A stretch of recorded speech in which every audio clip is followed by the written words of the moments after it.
footwork, most often we'll get into a little bit of single leg work. So if we have moved all the way back up, we can have the heels together or heels apart. And then we're going to go into single leg. You have a few options here for single leg.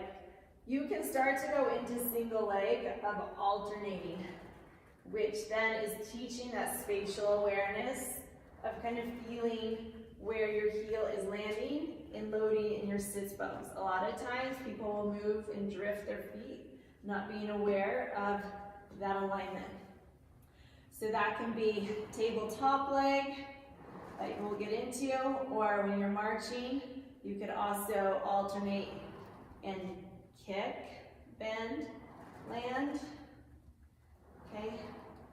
And that would be a marching option of either having a tabletop or tabletop, take the time right here when we extend. Most often people will dump to reach their leg up. So we want to stay neutral and bend. Now, going into just staying straight, single leg, you have a few things that you're going to pick. You can pick heel or you can pick toe.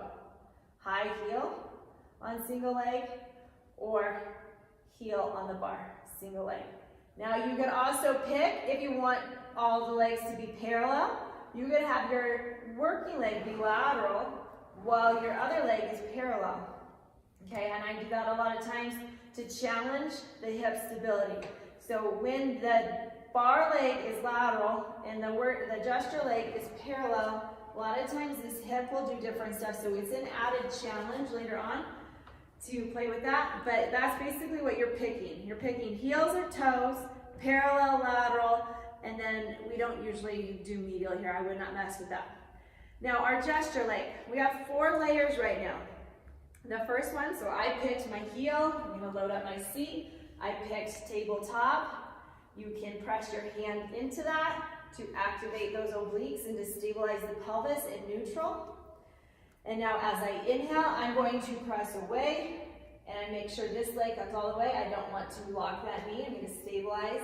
Now as I exhale, I'm going to come down, load into that seat.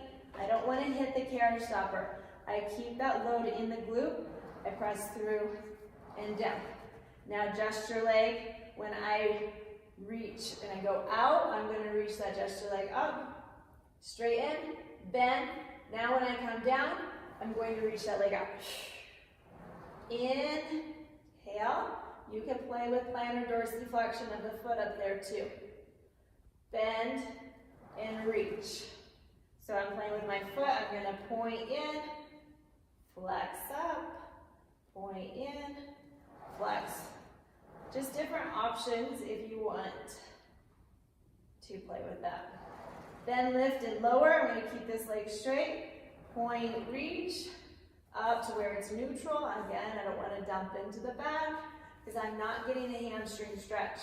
If I'm here, then I get the hamstring stretch. Now I come down, exhale. You want to feel the push and the pull. Then you come down. Then the final one is lifting or stabilizing that gesture leg. You want to make sure this is not too low. And if it's too high, it's not too much of a challenge. So finding where it stabilizes and then press.